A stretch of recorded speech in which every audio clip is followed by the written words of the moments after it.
It was supposed to be an ordinary flight, one of many. But for 8-year-old Elijah Thompson, the trip would forever change his life. As the plane ascended into the sky, his excitement quickly turned to shock. The crack of a slap echoed through the first-class cabin. Elijah's face burned, not just from the sting of the strike, but from the humiliation that followed. "Your kind doesn't belong here," the flight attendant sneered, her words cutting through the air with a venom that struck deeper than the slap itself. The cabin fell silent, but the shock lingered in the air like an electric charge. Passengers hesitated, unsure whether to intervene, unsure whether it was their place. Everyone had witnessed the injustice, but no one moved. No one spoke out, except for Elijah, whose small voice trembled as he pleaded, "Please, I have a ticket." He had no idea how, in this moment, he was about to ignite a firestorm. The flight attendant, Sandra Whitfield, was about to learn that this act of cruelty wasn't going to be brushed under the rug. Jamal Thompson, Elijah's father, wasn't just any passenger. To the airline crew, he may have seemed like just another businessman traveling with his son. What they didn't know was that Jamal wasn't just a successful doctor. He was a billionaire tech entrepreneur with the power to shake the very foundation of the airline industry. And this moment, it would be the spark that set it all in motion. Before we go any further, let's take a step back and understand the journey that brought Elijah and Jamal to this point. Elijah wasn't just any 8-year-old. With his inquisitive eyes and an infectious smile, he carried an unusual calmness for someone his age. His father, Dr. Jamal Thompson, had always emphasized the importance of appearances, especially in a world that often judged based on the color of one's skin. As they stood in the premium lounge at Atlanta International Airport, waiting to board their flight to San Francisco, Elijah's excitement was palpable. "Do you think we'll see the Golden Gate Bridge from the airplane, Dad?" Elijah asked, bouncing with anticipation. Jamal smiled warmly, adjusting his tailored suit. "Maybe if the fog cooperates," he said. "And if not, we'll drive over it tomorrow after my meeting." What no one around them knew, however, was that Jamal was more than just a doctor. 3 months ago, he had quietly acquired a controlling stake in the parent company of SkyWest Airlines through his holding company, Horizon Investments. Jamal had wanted to observe the airline from the perspective of a regular customer before stepping in. But now, his perspective was about to change, dramatically. Boarding the flight, Jamal and Elijah walked toward first class.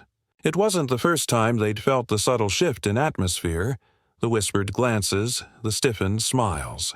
It was a familiar pattern, one they had come to expect but never fully get used to. But today, the microaggressions would escalate. "Boarding passes. Please," the gate agent said, her tone neutral but the look in her eyes suspicious. Jamal handed over their digital passes with a calm smile, his professional demeanor in full display. As they settled into their seats, Elijah placed his cherished aviation encyclopedia in the seat pocket in front of him, his mind already lost in the world of flight. The first-class crew began their usual rounds of drink service. Most attendants were polite, if not overly warm, but Sandra Whitfield's reaction to Elijah and Jamal was different. Her smile faltered when she saw them, replaced by a tight-lipped expression that spoke volumes. "Can I get you something to drink before takeoff?" Sandra asked, her voice polite but devoid of the warmth she had shown the other passengers. When she reached their row, her tone shifted further. "Drinks?" she asked curtly, her eyes briefly flicking toward Elijah, who sat quietly, his legs swinging slightly above the floor. "Apple juice for my son, and just water for me," Jamal replied. His voice was calm, but something in Sandra's demeanor caught his attention. She gave him no courtesy of a "certainly, sir," or "right away," as she had with other passengers. She simply nodded and moved on, her professional facade slipping just enough to show what lay beneath. This was just the beginning, and Jamal could feel the unease simmering under the surface. The next few moments would change everything. Before we move on, let me ask you, have you ever witnessed something like this, where a small injustice was dismissed, but deep down, you knew it was part of something much bigger? Type 1 in the comments if you've ever witnessed discrimination in a public space, and let's discuss the importance of standing up when we see it. If you've been following this story so far, you'll want to hit that like button and subscribe because we're just getting started. This isn't just about a single slap, it's about the culture that allowed it to happen, and how a single moment can bring an entire system to its knees. As the flight continued its pre-departure routine, Elijah was completely absorbed in his aviation encyclopedia, his excitement barely contained as he turned page after page. The boy's fascination with flight was something Jamal had nurtured ever since Elijah was old enough to understand the mechanics of a plane. To him, this wasn't just a trip, it was a chance to experience the world he dreamed of. But while Elijah was lost in the pages of his book, Jamal's attention was diverted elsewhere. His phone buzzed. A hospital call, something urgent. He nodded to Elijah, giving him a soft instruction to remain seated. "Stay here and be good. I'll be right back." Elijah, ever obedient, promised, "Okay, Dad." Jamal's brief absence was all it took for Sandra Whitfield to form her opinion, one born from her biases and assumptions. To her, Elijah wasn't a well-behaved child sitting in his assigned seat. He was a young black boy in first class, alone. Her skepticism about his presence was clear from the way her eyes followed him with growing suspicion. She continued her rounds, a blanket request from a nearby passenger momentarily distracting her. The older woman's polite request for a blanket was met with an overly cheery response from Sandra. Yet her tone was notably colder when she reached Elijah's row. It wasn't long before Elijah's focus wavered. A simple mistake, a small slip of the hand. The apple juice he had been holding slipped from its precarious perch, splashing across the pristine white tablecloth, a few drops even hitting his own pants. Oh, Elijah exclaimed, instantly grabbing his napkin to dab at the spill. Any other flight attendant might have chuckled, reassured the child, and offered help. But not Sandra. She moved swiftly down the aisle, her face darkening with a fury disproportionate to the mistake. "What did you do?" she snapped, her voice loud enough that nearby passengers turned their heads. "I'm sorry," Elijah said softly, his small voice trembling. "It was an accident." Sandra's face was already tightening, her patience clearly wearing thin. She snatched the napkin from his hand, her voice cutting through the tension. "This is first class," she hissed, her words carrying a weight that cut far deeper than any slap could. "We don't behave like this here." Jamal had returned by now, but the damage had already been done.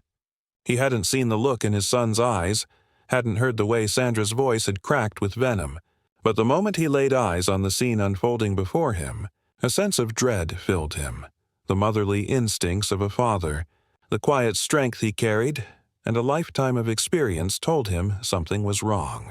Sandra's cold demeanor toward Elijah, the same kind of coldness he'd witnessed before in countless situations, was the kind that never ended in a simple apology. "Excuse me," said an older businessman from across the aisle, frowning as he watched the exchange.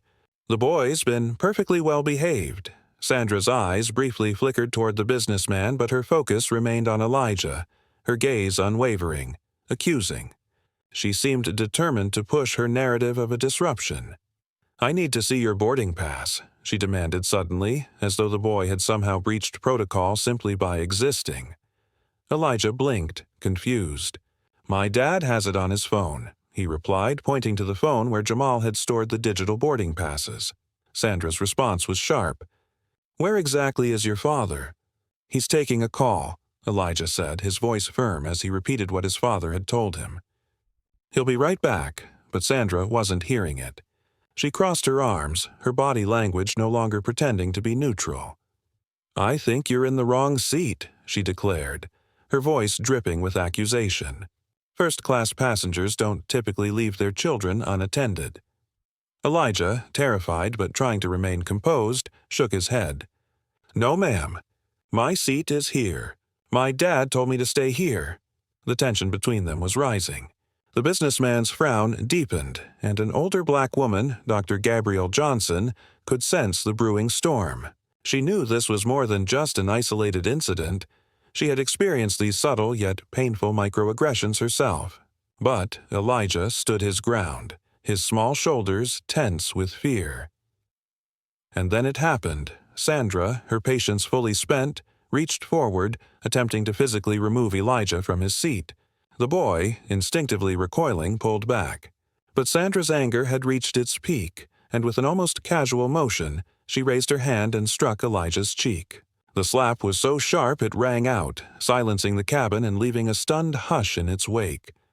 The slap wasn't just a blow to Elijah, it was a blow to the heart of justice, a glaring reminder of the racism that still lurked in corners, hiding behind the veil of professionalism and proper behavior.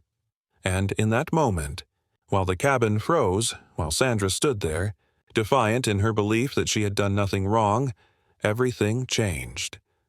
The cabin erupted. A woman screamed. The businessman across the aisle shot to his feet. "What the hell is wrong with you?" But Sandra, now visibly shaken, offered only the defense she knew best: self-preservation. "He was being disrespectful and refusing to comply with crew instructions," she stammered, but even her words wavered. Jamal rushed forward, his heart pounding. He had been out of the loop, thinking nothing more than an unfortunate but minor spill had happened.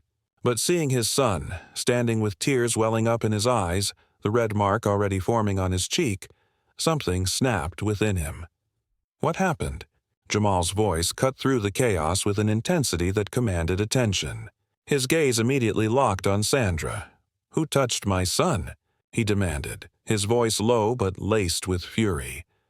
Elijah's voice broke through the tension as he whispered, "Dad, it hurts." Jamal's blood ran cold as he looked down at his son, his fury turning into cold calculation.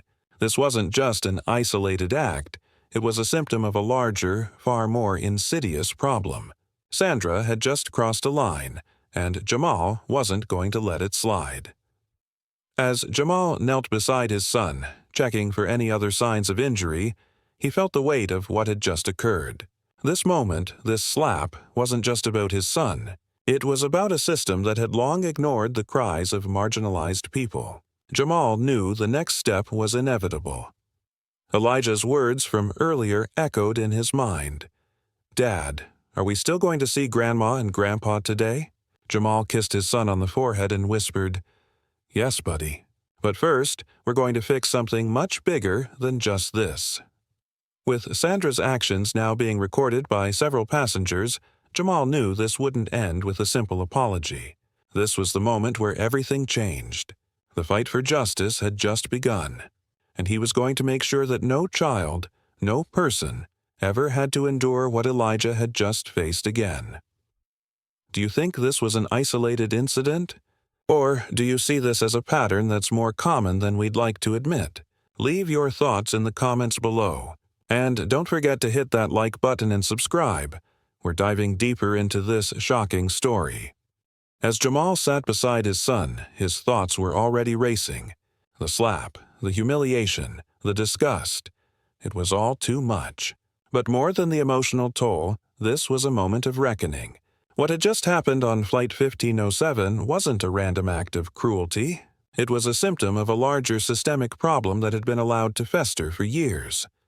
The flight attendants had already begun their rounds again, trying to restore some semblance of normalcy to the cabin, but the damage had already been done. Every passing second felt like an eternity. Jamal, however, had already turned his focus away from the chaos around him. He was strategizing, calculating.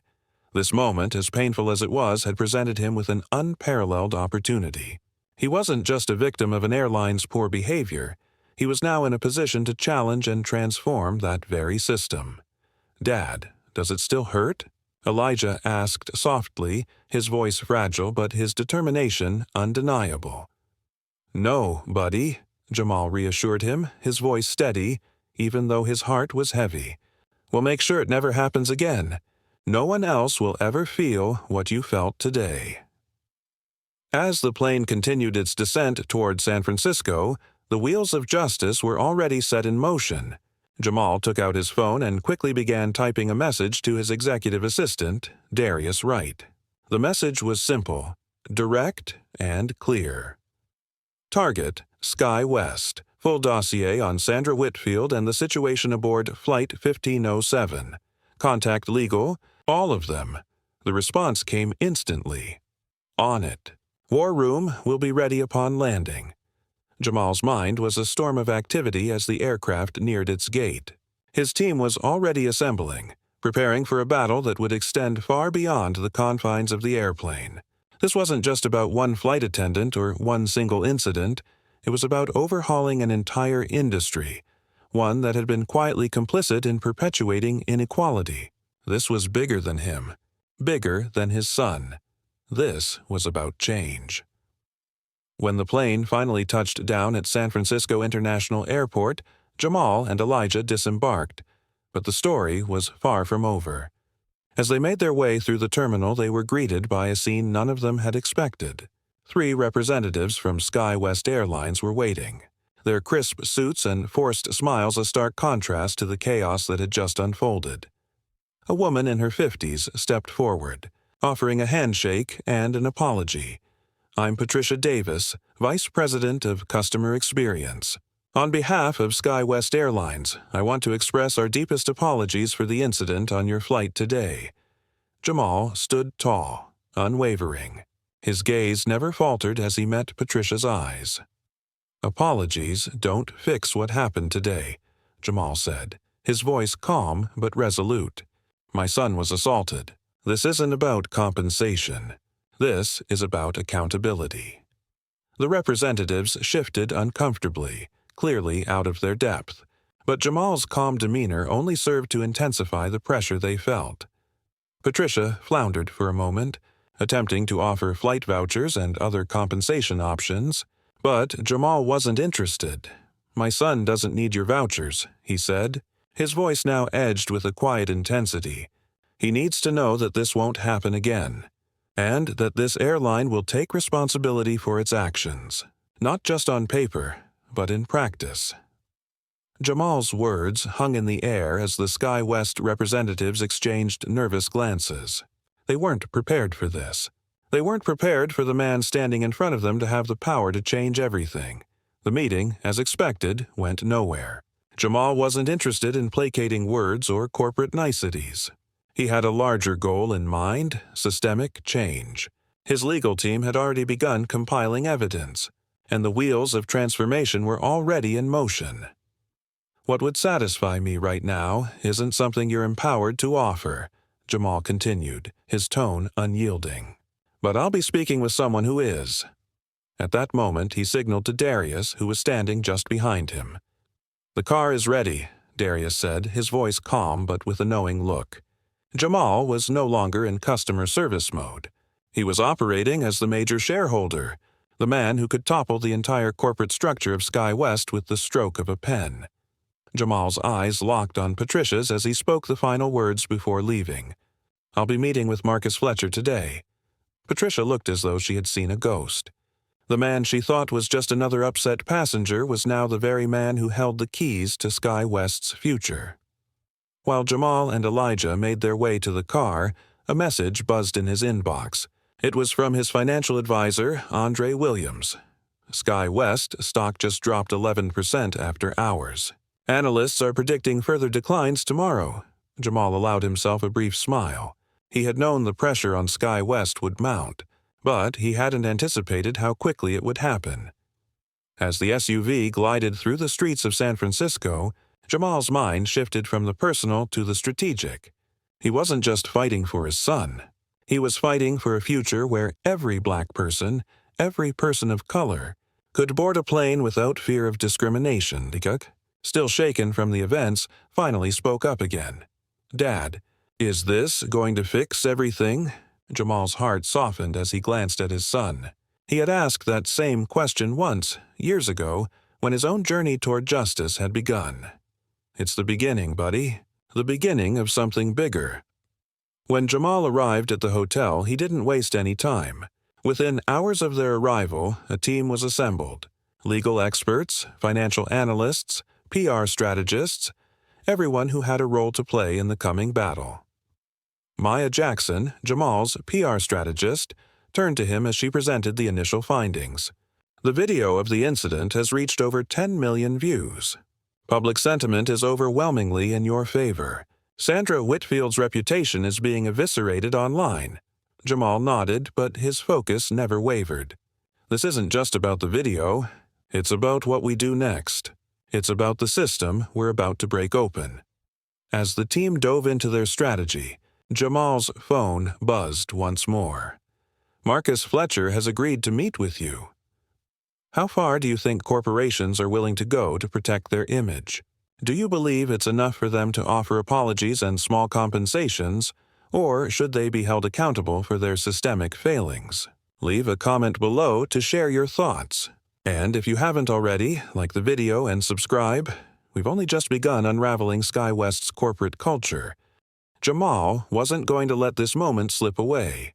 As the hours ticked by and the wheels of his strategy continued to turn, his focus remained singular, making sure that the injustice his son had suffered didn't just fade into the background, like so many other stories before it. No, this time would be different. The meeting with Marcus Fletcher, SkyWest's CEO, was set for later that afternoon, but Jamal had already made his first move. The call to action was clear. Accountability, not just for the slap, but for a corporate culture that had fostered years of unchecked discrimination. As Jamal prepared for the meeting, the weight of the moment hit him. He wasn't just fighting for Elijah anymore. He was fighting for every passenger who had ever felt less than, every person who had been told that their presence in certain spaces was unworthy. He was fighting for change on a level that was about to reverberate through the entire airline industry. The sleek black SUV carrying Jamal, Elijah, and his legal team pulled up to SkyWest headquarters just after 2:30 p.m. The building stood tall against the city skyline, a symbol of corporate power and prestige. But for Jamal, this building was about to become the ground zero for an industry-wide transformation. Inside, the boardroom was already set up for the meeting. The room was large, filled with glass windows that offered a panoramic view of the bay. There were 23 seats around the polished mahogany table, each occupied by someone who had a stake in the fate of SkyWest Airlines. At the head of the table, Marcus Fletcher sat, his usual confident air replaced by a thinly veiled anxiety. This wasn't going to be a typical corporate meeting. Jamal could see it in the way Fletcher's hand trembled slightly as he adjusted the papers in front of him. This wasn't just a customer complaint. This was a reckoning. As Jamal and his team entered, all eyes shifted toward Elijah, who stood tall beside his father, the faint red mark still visible on his cheek. The room fell silent, as if the presence of an 8-year-old boy, who had just been publicly assaulted, had the power to shift the very dynamics of the room. Jamal wasted no time. He stepped up to the head of the table and, with a firm, steady voice, began. "Thank you for accommodating us on short notice," Jamal said, his gaze sweeping across the room. "My name is Dr. Jamal Thompson. This is my son, Elijah, who yesterday was physically assaulted by a SkyWest employee for the crime of sitting in a first-class seat while being black." The words cut through the room like a knife, and Jamal didn't flinch as the board members shifted uncomfortably in their seats. Some exchanged glances, others kept their eyes on the table, unwilling to meet the gaze of the man who was clearly prepared to bring down the full weight of justice. Fletcher attempted to interject, but Jamal's gaze silenced him. "We're not here for your apologies, Mr. Fletcher," Jamal continued. "I'm here to address a systemic failure that yesterday's incident merely exposed. My son's experience is not isolated. It is the result of a culture that has allowed discrimination to thrive at every level of this organization. And I am not here to talk about compensation. I am here to talk about transformation." Jamal motioned to Maya, who distributed a report to each of the board members. The report was thick, packed with data that highlighted the pattern of discrimination within SkyWest Airlines. It included testimony from former employees, complaints from passengers, and an analysis of the company's own internal diversity metrics. The truth was laid bare on paper, undeniable in its clarity. Jamal took a step back, allowing the board members to digest the evidence in front of them. The room had gone from defensive to contemplative. It was clear that the CEO, Marcus Fletcher, had underestimated Jamal's resolve. He thought he was dealing with a disgruntled customer, but Jamal was playing chess while Fletcher was stuck in checkers. After a few moments of uncomfortable silence, Jamal finally spoke again, his voice cutting through the quiet. "I've had extensive conversations with your CEO. I've reviewed your company's handling of similar incidents, and I've concluded that meaningful change requires intervention at the highest levels. I didn't come here to make a complaint. I came here to ensure that what happened to my son never happens to anyone else again." The board members exchanged uneasy glances. Fletcher's mouth opened as if to speak, but Jamal wasn't finished. "My firm, Horizon Ventures, has acquired a controlling stake in Transglobal Airways, the parent company of SkyWest. I am now your majority shareholder." The room fell deathly silent. The shock on Fletcher's face was palpable. He couldn't hide it. His worst fears had just been realized. Jamal's strategy had been nothing short of genius. He had quietly acquired the shares months ago, knowing that this moment might come. But he had bided his time, allowing the airline's corporate culture to reveal itself in all its ugliness before stepping in. And now, with the full weight of ownership behind him, he was ready to make his move. Fletcher stood up, attempting to regain control of the room. But Jamal wasn't giving him the chance. 3 months ago, my investment firm Horizon Ventures became the majority shareholder of Transglobal Airways. As of last week, we completed the acquisition, and I now control 53% of the company's shares. Your airline is mine.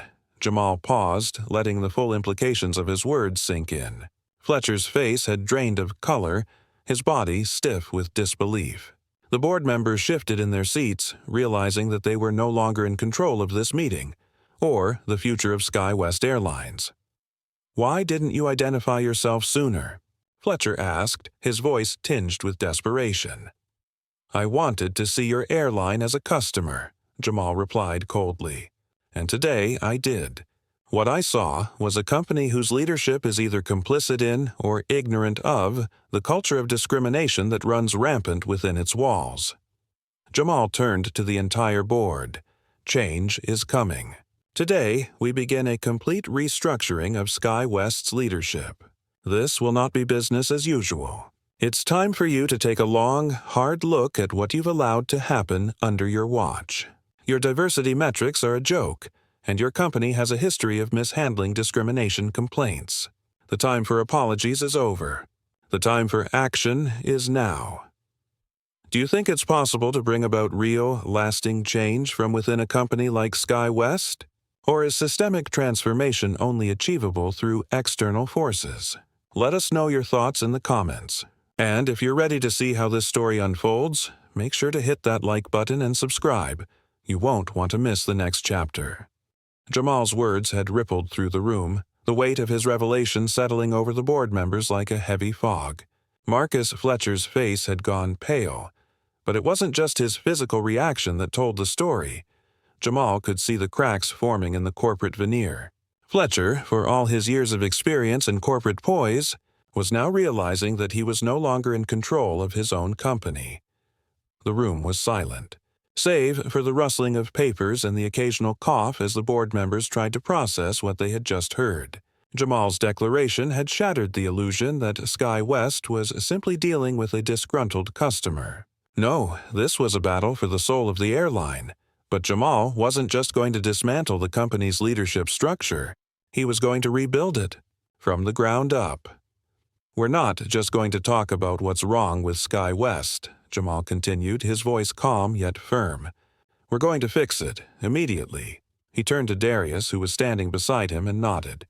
Darius passed around a thick packet to each board member, each one filled with carefully compiled data, a comprehensive plan of action, and specific demands for restructuring. The plan was meticulous, addressing every facet of the airline's operations, from its leadership to its hiring practices to its customer service protocols. "The airline's discriminatory culture isn't a secret," Jamal said, his tone unwavering. It's a well-documented fact that the airline's complaint resolution process has been systematically downplayed or dismissed. Complaints have been buried, and passengers have been forced to endure abuse in silence. This isn't just about one incident. This is about a company-wide failure to create a culture of inclusion, respect, and accountability. The board members flipped through the packet, reading the damning evidence and the bold proposal for change. But the eyes of the room kept flicking back to Jamal and his son. Elijah, sitting quietly beside his father, had no idea just how much weight his presence was carrying. He was the catalyst for a movement that was going to change everything. Fletcher, who had remained silent through most of the conversation, now stood up abruptly. His eyes were sharp with defiance as he addressed Jamal, his voice rising in a mix of desperation and disbelief. "Dr. Thompson, I understand your concerns, but this is an overreaction. We've dealt with customer complaints before, and we've taken corrective actions. You can't just dismantle everything we've built based on a single incident. This is unprecedented." The tension in the room was palpable, the temperature rising as Fletcher tried to regain control. But Jamal was unfazed. He knew Fletcher's resistance wasn't about defending the airline. It was about protecting his own power.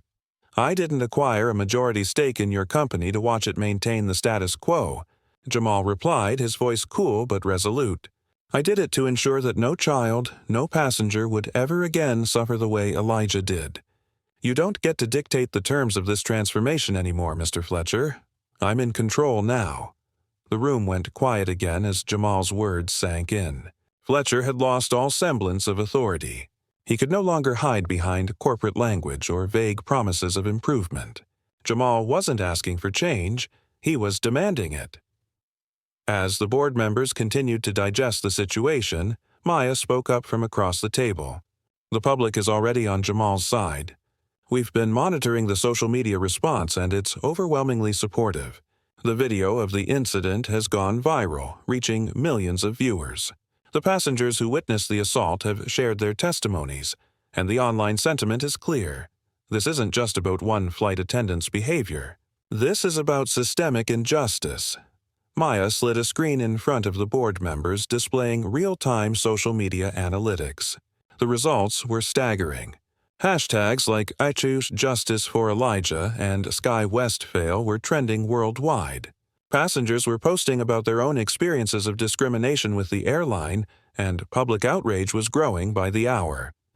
"This isn't just a customer complaint," Maya added. "This is a social movement. The public is watching, and they expect SkyWest to do more than offer empty apologies. They expect accountability. Real accountability." Fletcher, now visibly shaken, attempted to regain control one last time. "We've always valued diversity. We have diversity programs in place, but these things take time. You can't just rush a transformation of this magnitude. There are labor regulations, union considerations." "Enough," Jamal interrupted, his voice cutting through Fletcher's excuses. "You're right about one thing, these things do take time. But not the kind of time you've been giving it. You've had years to address these issues, and instead, you've allowed them to fester. And now it's time to clean house. You've had your time. Now it's mine." Jamal stood up, and the room seemed to hold its breath.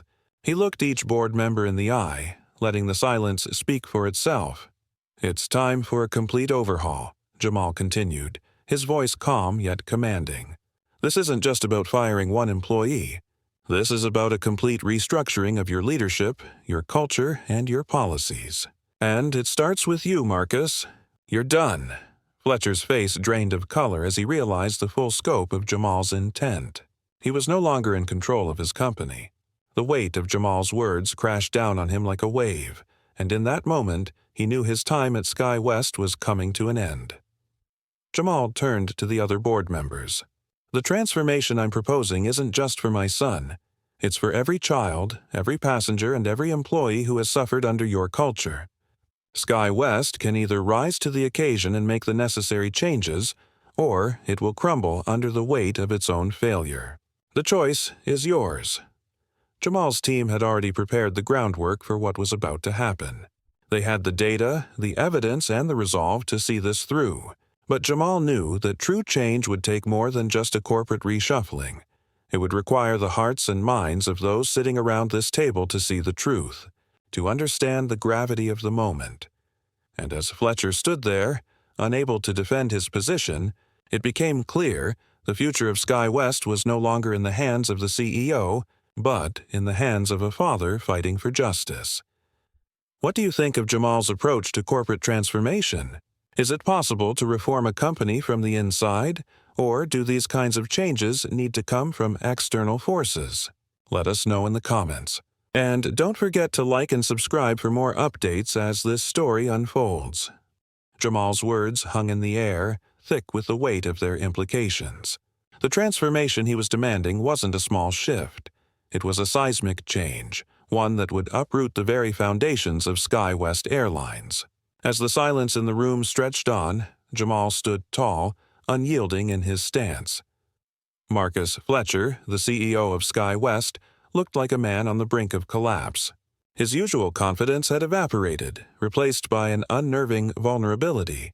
He had spent years building his empire, carefully cultivating an image of corporate stability. But in this moment, all that crumbled before him, undone by a single act of violence and the subsequent demand for accountability. "Are we really going to let this happen, gentlemen?" Fletcher asked, his voice strained. "Do you honestly believe that one incident, one flight attendant, should be the catalyst for dismantling everything we've worked for?" The other board members shifted uncomfortably. Some avoided eye contact, others looked at the document Jamal had presented, which outlined the systemic failures within the company. The evidence was damning, and they knew it. "No, Marcus," one of the board members, a seasoned executive named Victoria Xiao, finally spoke up. "It's not just about one incident. This is about a pattern. This isn't the first time Sky West has faced these kinds of accusations. And you, as CEO, have allowed this culture to fester." Jamal didn't flinch. This was the moment he had been preparing for. The truth had finally pierced the corporate shield. Victoria's words had struck a nerve, and the cracks in Fletcher's leadership were becoming more and more apparent. Jamal leaned forward, the gravity of the moment not lost on him. Sky West's issue is bigger than a few isolated complaints. The culture of discrimination here runs deeper than anyone wants to admit.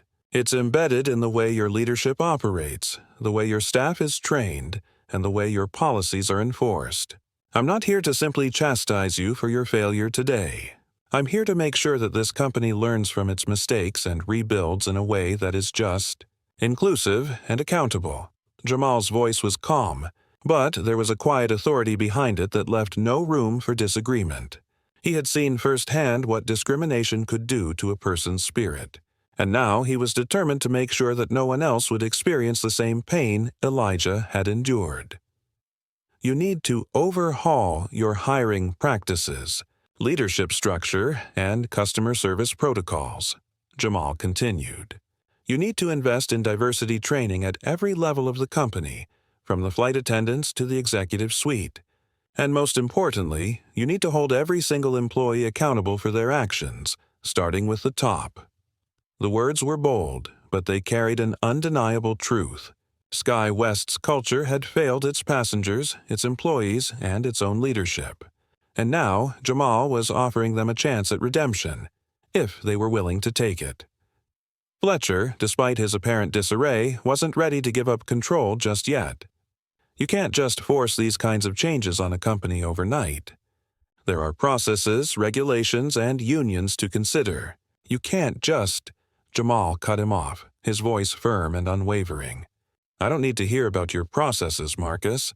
We've heard all about that for years, and it hasn't changed a thing. Your processes are the reason my son was assaulted on that flight. Your processes are the reason that people of color feel like they don't belong in first class, in business meetings, in boardrooms. Your processes are the problem." The room was silent once again. Jamal's words were like a bombshell, and for the first time, Marcus Fletcher's defenses had been completely shattered. "I'm done negotiating," Jamal said. "Either Sky West commits to a full transformation, or I will ensure that every inch of its corporate rot is exposed. You can either join me in fixing this, or you can watch as everything you've built comes crashing down." As Jamal's team watched from the sidelines, each member prepared for the next step. It was clear that Fletcher had lost his power, but Jamal wasn't about to stop at corporate restructuring.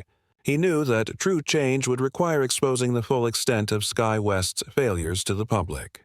He had already set the wheels in motion, and now it was time to let the world know what had happened behind closed doors. Maya Jackson, his PR strategist, had already begun to prepare a comprehensive media plan. The public, after all, had already shown overwhelming support for Jamal and Elijah. But Jamal wasn't interested in mere public sympathy. He wanted action. "Release the full report to the press," Jamal instructed Maya. "Let the world see the truth. Let the passengers see what Sky West has allowed to happen. Let the employees see that they don't have to suffer in silence anymore." Maya nodded, already drafting the statement. "We'll make sure the press knows exactly what's been going on behind the scenes. This isn't just about one flight attendant. It's about an entire corporate culture that needs to be reformed from the inside out." Within hours, the story of Elijah's assault and Jamal's subsequent actions had gone viral. News outlets were scrambling to cover the unfolding story, and Sky West's social media accounts were flooded with backlash. The hashtag #ToJustice for Elijah trended worldwide, with passengers and former employees sharing their own experiences of discrimination and mistreatment.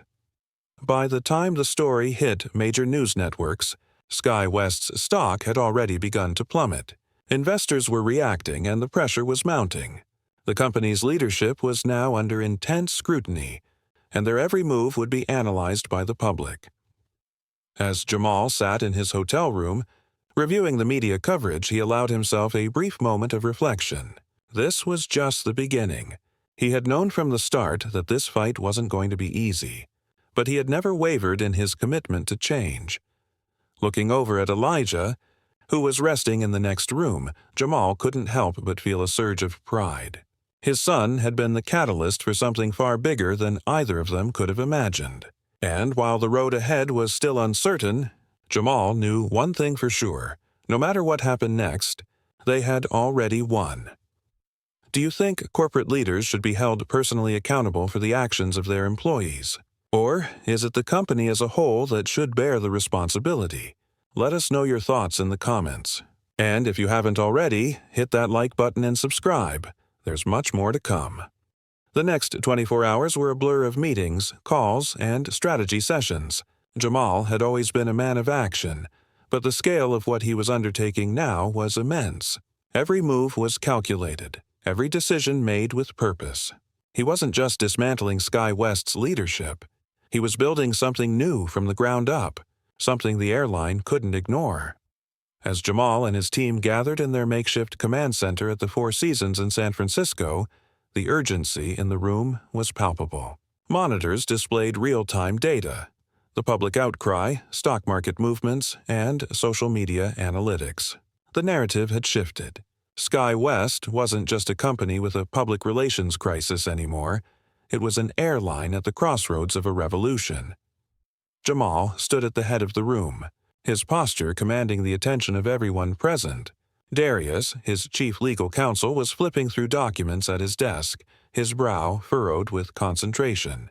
Maya, the PR strategist, was monitoring the media's response, ensuring that the narrative remained firmly in Jamal's favor. Andre, the financial advisor, was already drafting contingency plans for what would come next in the stock market. The room was buzzing with energy as each person worked in perfect harmony, knowing that they were about to take down a giant. Jamal's phone buzzed on the table. It was an email from his PR team. Sky West's stock had dropped another 5% in after-hours trading. Analysts were calling it a perfect storm of public backlash and internal turmoil. Jamal leaned back in his chair, steepling his fingers. He wasn't surprised by the market's reaction. Sky West's handling of the incident had been nothing short of disastrous, and now the company was paying the price for years of systemic neglect. But Jamal's eyes weren't just on the stock prices. He was focused on the bigger picture. He had set in motion something that couldn't be undone. His position as the majority shareholder gave him power, power that no one at Sky West could ignore anymore. Fletcher, however, wasn't going down without a fight. Jamal knew the CEO would try to mount a defense. He would use every bit of influence at his disposal to save face, and perhaps even keep his job. But Jamal had already anticipated that. This wasn't about fighting a single man. It was about exposing an entire system that needed to be dismantled. As the meeting went on, Jamal found himself looking at his son. Elijah had been quiet all day, trying to process everything that had happened. The weight of the situation wasn't lost on the young boy, but he was holding it together in a way that only Jamal could truly understand. "Are we going to fix everything, Dad?" Elijah had asked him earlier in the day, his voice tinged with both curiosity and innocence. Jamal's heart had ached at that question. How could he explain to his son the complexity of what they were fighting for? How could he explain that this fight wasn't just about righting the wrongs of today, but changing a world that had been unjust for generations? But Jamal knew one thing. This wasn't just about making sure Elijah felt safe in first class. It was about making sure that no other child would ever have to experience the kind of humiliation Elijah had suffered. The fight for justice was now personal, and Jamal wasn't going to stop until the entire system was held accountable. As the day wore on, Jamal's influence began to show. Sky West's PR team issued a statement trying to downplay the severity of the situation. But the damage had already been done. The public wasn't buying it. Every statement they released was met with increasing skepticism. Meanwhile, behind closed doors, Sky West's leadership was scrambling. The board members who had once felt secure in their positions were now calling emergency meetings, trying to figure out how to navigate the storm Jamal had unleashed. They knew that the only way forward would require more than just superficial changes. It would require a complete overhaul of the company's internal culture, and they would have to answer to Jamal, whether they liked it or not. Just as the pressure was mounting, Jamal received a call from an unexpected source, Captain Benjamin Morris, the veteran pilot who had been on the flight when the incident with Elijah occurred. "Dr. Thompson," the captain began, his voice sincere, "I hope you don't mind me reaching out. I've been with Sky West for over 20 years, and what I witnessed on that flight, what happened to your son, it was wrong. It was a disgrace. I've seen these kinds of incidents before, but this crossed a line." Jamal was taken aback for a moment. He hadn't expected anyone from inside the airline to come forward so openly. But Captain Morris wasn't just a bystander. He had been quietly documenting discriminatory practices within Sky West for years. He had witnessed firsthand how the airline's culture had fostered an environment of bias. "I've kept detailed records of incidents like this," Captain Morris continued. "I've reported them through proper channels, but nothing ever changes. I'm done being silent. If you need any testimony, I'm willing to provide it. I've also spoken with some former employees who feel the same way. We're ready to support you." Jamal's resolve strengthened. This wasn't just a corporate battle anymore. It was a movement, and he wasn't alone. He now had allies inside the airline, people who were willing to stand up and speak the truth. The pieces were falling into place. The next step in Jamal's plan was clear. He needed to leverage the growing internal rebellion to put even more pressure on Sky West's leadership. If he could expose the airline's systemic issues through public testimony, the board would have no choice but to take action. But this was more than just legal action. It was about striking at the heart of Sky West's leadership and culture, and Jamal knew exactly where to hit. What would you do if you found out that a major company's culture was built on systemic discrimination? Would you fight back? Or do you think the internal systems of these corporations can truly change on their own? Let us know in the comments. And if you're enjoying this journey, hit that like button and subscribe to stay updated on what happens next in this battle for justice. The hours leading up to the board meeting were tense. Jamal and his team were no longer just fighting for justice for Elijah. They were preparing for an all-out battle to restructure Sky West's entire corporate system. Jamal knew that the final confrontation with Sky West's leadership was inevitable. The question was whether they would come to the table and accept accountability, or whether they would resist and be left behind. As the team gathered in the war room once again, Jamal reviewed his strategy one last time. The media was on their side. SkyWest's stock had plunged, and the public was demanding real action. Investors were beginning to question whether the airline's leadership was capable of navigating the storm they had created. The team, though exhausted, was sharp. Darius was finalizing the legal documents for SkyWest's restructuring. Maya was coordinating with reporters to ensure that Jamal's message of accountability was loud and clear. Andre was monitoring the stock market, calculating the impact of the upcoming meeting. Everyone knew that today's outcome would change the future of SkyWest forever. But for Jamal, today was personal. He wasn't just a businessman or a shareholder. He was a father. A father who had watched his son endure unimaginable pain and humiliation. A father who had made a promise to his child. No one will ever make you feel less than again. The meeting at SkyWest headquarters was set for 10:00 a.m. The room was more formal than ever, everything polished, everything in place, as if the corporate machinery was trying to put on a brave face before the storm. As Jamal walked into the boardroom with his team, the tension was palpable. The board members were already seated, their expressions ranging from apprehensive to defiant. Marcus Fletcher, now visibly frazzled, stood at the head of the table.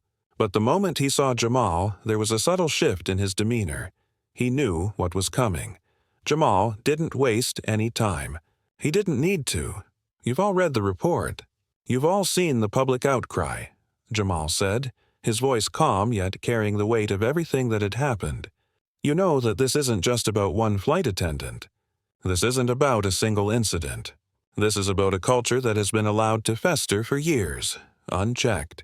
A culture that has cost not only my son his dignity, but countless others their safety, their respect, and their rights." He paused, letting the weight of his words settle into the room. SkyWest's leadership has failed its passengers. And for that failure, the people responsible must be held accountable. This starts today. It starts with you, Marcus. Fletcher opened his mouth to speak, but Jamal raised his hand, silencing him. "Let's be clear about something, Marcus," Jamal continued, his tone sharp. "Your time is up. I'm not here to negotiate with you. I'm here to take control of this company. Today, we start the process of dismantling the culture you've allowed to thrive. The boardroom will change. The employees will change. The entire company will change. You will be removed from your position as CEO. And if you resist that, then you will be left behind." Fletcher stood frozen, his face pale. The board members exchanged uneasy glances, some clearly backing Jamal's stance, others unsure of how to proceed. Jamal didn't care about their discomfort. He was focused on the bigger picture, on the systemic transformation he was about to lead. "Today, SkyWest becomes a company that values accountability," Jamal said. "No more excuses. No more empty promises. Your culture of discrimination ends now." But as Fletcher finally spoke, his voice was shaky. "Dr. Thompson, you can't just come in here and take over. There are legal procedures, regulations we have to follow."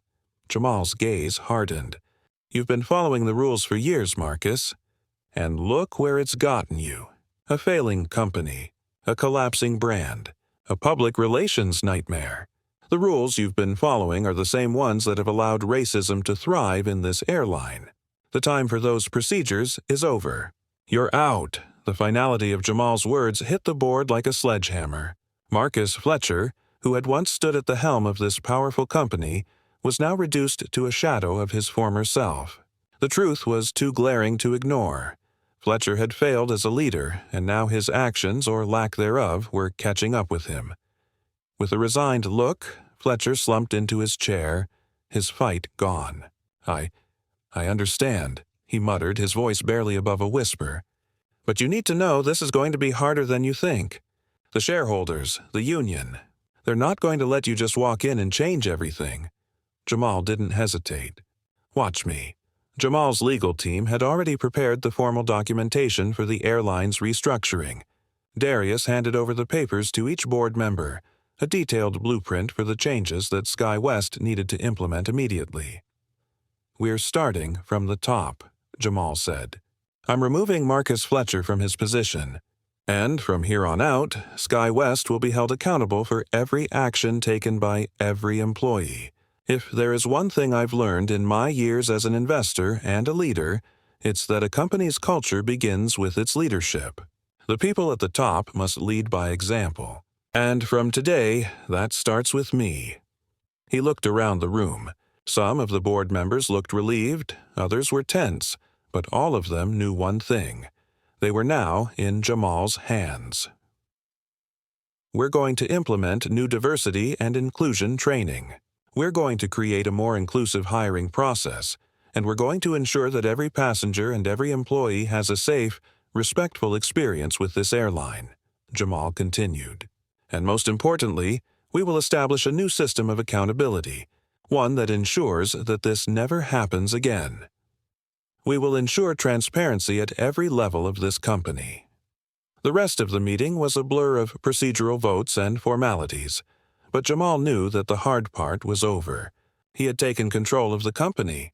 Now, it was up to him and his team to ensure that Sky West truly transformed. As the meeting concluded, Jamal stood up, his expression resolute. He turned to the board one final time. "You have the chance to be part of something great. Sky West can rise from the ashes of this incident. It can become a company that sets the standard for diversity, inclusion, and accountability. Or it can wither away under the weight of its own failures. The choice is yours." Jamal turned to leave, but before he did, he glanced at his son, who had been quietly sitting at the table. Elijah's eyes met his, and for the first time that day, Jamal saw a glimmer of hope in his son's gaze. "We did it, buddy," Jamal whispered as they walked out of the room. "What do you think? Can one man truly transform an entire corporation? Or does change need to come from the inside, from a groundswell of support? Let us know your thoughts in the comments. And if you're ready to see how Jamal's transformation plan unfolds, hit that like button and subscribe. We've reached the tipping point, but there's more to come. In the weeks following Jamal's takeover of SkyWest Airlines, the company underwent a rapid transformation. The world was watching, the media keenly observing each new development. Jamal had made it clear that SkyWest's future depended on accountability, and he wasn't about to let anyone forget it. As part of his restructuring plan, Jamal had fired nearly 40% of the senior management team, those responsible for fostering the toxic culture that had allowed discrimination to thrive. New leaders were brought in, individuals who demonstrated a commitment to equity and diversity. These were people who didn't just talk the talk, they had walked the walk. People who had experienced discrimination firsthand, people who understood that real change required more than just lip service. The first visible change was the implementation of comprehensive diversity and inclusion training at every level of the company, from ground staff to corporate executives. The company's new CEO, Vanessa Williams, a seasoned leader with years of experience in transforming corporate cultures, took charge of the operational side of the airline's recovery. Jamal worked closely with Vanessa, advising her as they both understood the gravity of the task ahead. But he also knew that while leadership changes were essential, true transformation would require more than just new faces at the top. The first major challenge was the airline's customer service culture. SkyWest had long prided itself on its premium service, but that service had been tainted by the pervasive discriminatory attitudes that many passengers had experienced. Jamal wanted to completely overhaul this. He initiated an anonymous feedback system for passengers to report discriminatory behavior, not just from flight attendants, but from anyone involved in the passenger experience, whether it was gate agents, baggage handlers, or pilots. SkyWest passengers now had a direct line to corporate leadership if they felt they had been mistreated. It was a move that immediately began to shift the perception of the airline, showing that Jamal was serious about accountability. But the changes didn't stop there. Jamal pushed for policies that specifically protected passengers from discrimination based on race, gender, sexual orientation, and more. He knew that the heart of the company's new mission lay in restoring trust with the public. If SkyWest was to regain its status as a leader in the airline industry, it would have to prove that it had truly changed. One of Jamal's most significant moves was the creation of a new initiative that would be the cornerstone of SkyWest's recovery, a program called the Elijah Initiative. Named after his son, this program was designed to give underrepresented youth from marginalized communities the opportunity to learn about aviation and travel. It offered scholarships, mentorship, and internship opportunities within the airline, aiming to nurture a new generation of leaders who would shape the future of the aviation industry. This isn't just about rebuilding a brand, Jamal explained in a press release when the initiative was announced. It's about building bridges. It's about showing young people from all backgrounds that the skies are open to them. We're creating opportunities for people who have never had them before, and we're ensuring that the future of aviation is as diverse as the world itself. The initiative was met with widespread praise. Not only was it a way for Jamal to show SkyWest's commitment to inclusion, but it also set the company apart in a way that no other airline had done before. The Elijah Initiative was SkyWest's redemption story, and it was a promise to never again allow the mistakes of the past to define its future. As the public watched SkyWest transform, other companies within the airline industry began to take note. Jamal's actions had sparked a chain reaction, one that reverberated through corporate boardrooms across the country. For the first time in years, it seemed like the conversation about corporate responsibility and diversity wasn't just about policies and press releases. It was about real, meaningful change. But the effects of Jamal's victory didn't stop with SkyWest. The airline's legal team was busy as well, working behind the scenes to ensure that the changes made at SkyWest would have a lasting impact on the industry as a whole. Under Jamal's leadership, SkyWest filed a landmark lawsuit against several major airline companies, accusing them of failing to adequately address systemic discrimination in their operations. The lawsuit garnered significant attention and sparked a nationwide debate about the responsibility of corporations to create inclusive environments for both their customers and employees. Jamal's legal team, backed by the testimonies of countless employees and passengers, argued that the airline industry had systematically failed to ensure that its workforce reflected the diversity of the communities they served. The lawsuit sent shockwaves through the industry, forcing other airlines to reevaluate their own internal practices. The pressure was on, and Jamal had set a precedent that would be difficult for others to ignore. In the quiet moments of reflection, Jamal would often think back to the day that set all of this in motion. The moment his son Elijah had been humiliated, slapped by an employee of SkyWest, had been a moment of deep pain for both of them. But it was also the moment when Jamal realized that the fight wasn't just about one man or one company. It was about something much bigger. When Jamal looked at his son now, he saw not just the boy he had fought for, but the symbol of a larger movement. Elijah had unwittingly become a beacon of change. The incident on that flight had opened the door to a wider conversation about justice, accountability, and the power of standing up to systemic discrimination. Elijah, now more mature and understanding of the impact his father had made, smiled at him one day as they sat together in their home. "Dad, do you think other people will change because of what we did?" Elijah asked, his voice filled with a mix of hope and curiosity. Jamal smiled back at his son, placing a hand on his shoulder. "I don't know, buddy," he said. "But I know one thing for sure. We started something that can't be stopped. And that's just the beginning." As the months went by, the Elijah Initiative became one of the most successful programs in SkyWest's history. Thousands of young people from underprivileged communities began to gain access to training, education, and internships within the aviation industry. They learned not just the mechanics of flying, but the importance of leadership, teamwork, and perseverance. SkyWest's brand transformed as well. The airline, once known for its failures, was now seen as a pioneer in inclusivity, diversity, and corporate responsibility. The cultural shift was palpable, both within the company and outside it. Jamal, however, knew that the battle wasn't truly over. The airline industry was vast, and while SkyWest had set an example, much work remained to be done. But he was ready for whatever challenges lay ahead. After all, this was more than just about a company. This was about building a future that would be fairer for everyone. Do you believe that one person can truly change an entire industry, or does it take collective action to make a difference? What do you think about the Elijah Initiative? Should more companies invest in youth programs like this? Share your thoughts in the comments below. And if you've been following this journey, don't forget to like and subscribe. There's always more to learn and more to change. Months passed, and the transformation of SkyWest Airlines under Jamal's leadership became a model for the entire aviation industry. The corporate world had been watching closely, and as the airline's new practices gained traction, Jamal's reputation as a pioneer of corporate reform grew.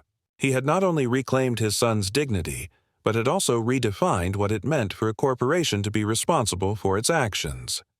SkyWest had become a new kind of airline, one where inclusion wasn't just a buzzword, but a commitment reflected in every corner of the company, from customer service to the boardroom. The Elijah Initiative, the cornerstone of the airline's transformation, had become a hallmark of SkyWest's public image. Its success resonated with both the communities it served and the people within the airline. Young, underrepresented individuals who had once been told their dreams of working in aviation were out of reach now had an avenue to pursue them. Internships, scholarships, mentorship programs, SkyWest had created opportunities that were once unimaginable for many. But beyond the operational changes, it was the cultural shift within the company that mattered most. The airline had moved from a culture of silence to one of transparency, accountability, and mutual respect. Discrimination and mistreatment were no longer tolerated, and employees knew they had a voice, one that would be heard. SkyWest was now a company where every person, regardless of background, had an equal opportunity to succeed. Jamal, with his unrelenting determination, had made sure that SkyWest's commitment to justice went beyond a few changes in policy. It was about creating a legacy that would last for generations. As the new SkyWest model continued to flourish, the other airlines in the industry began to take note. Some were reluctant to follow in SkyWest's footsteps, unwilling to risk the upheaval that came with such significant changes. But many others began to implement their own diversity and inclusion initiatives inspired by Jamal's vision. The ripple effect was undeniable. Soon, diversity initiatives were not just a trend, they became a necessity. Jamal had set a new standard, and the pressure on other airlines to evolve became too great to ignore. Corporate executives from rival airlines began reaching out to Jamal, seeking his advice on how to instigate their own transformations. Jamal didn't hesitate to offer guidance, knowing that the broader impact of his work was just as important as what he had accomplished at SkyWest. The moment Jamal had been waiting for arrived when he was invited to speak at a major corporate conference on diversity, equity, and inclusion. The theme of the conference was Leading by Example, and Jamal was selected as the keynote speaker. When he stepped up to the podium, his eyes swept over the crowd, thousands of executives, policymakers, and thought leaders in the room, all eager to hear what he had to say. He didn't need to give a speech filled with jargon or corporate buzzwords. He had already proven what needed to be done. But this moment was about reaffirming the message he had been carrying all along. Real change doesn't come from the top down. It comes from the ground up. Let's be clear, Jamal began, his voice steady. Corporate responsibility isn't about doing what's easy or convenient. It's about doing what's right. It's about looking at the people we serve and asking ourselves if we are truly providing them with equal opportunities, equal respect, and equal dignity. It's about stepping up when no one else will and being the change we want to see in the world. He paused for a moment, allowing his words to sink in. When my son was humiliated on that flight, it wasn't just a personal tragedy. It was a reflection of a broken system, one that exists in every industry, every country. But if we want to make the world a better place for our children, we have to be willing to break the systems that oppress them. The room was silent for a moment, but then a wave of applause rippled through the audience. Jamal had not only earned the respect of his peers, but he had also set a new course for corporate America. Later that evening, after the conference, Jamal sat alone in his hotel room, reflecting on everything that had happened. His phone buzzed. It was a text from Elijah. "Dad, do you think it's all really changing?" Jamal smiled as he read the message. It had been months since the incident on Flight 1507, and it was hard to believe how far they had come. He typed a quick reply. "Yes, buddy, it's all changing, and we're just getting started." As Jamal set his phone down, he looked out of the window at the city skyline, the lights flickering in the distance. It had been a long journey, one full of challenges, but he had done it. He had fought not just for his son's justice, but for something bigger, a future where no one would ever have to face the kind of discrimination Elijah had experienced.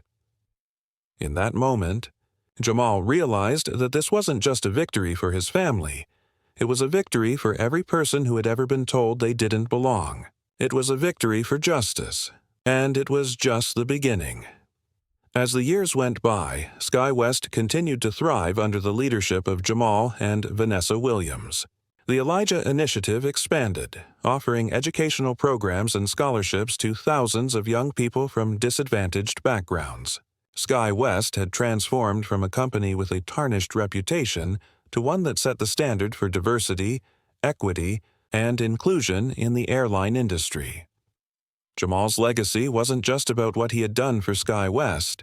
It was about what he had done for the future. He had shown that with courage, determination, and a willingness to stand up for what's right, anything was possible. And as he watched Elijah grow into a confident, compassionate young man, Jamal knew that the world was a better place for him and for everyone, because of the changes they had made together. What do you think of Jamal's journey? Do you believe that one person's actions can truly change an entire industry, or does it take a collective effort? Let us know your thoughts in the comments. And if you've been following along, don't forget to like and subscribe for more inspiring stories of change and resilience.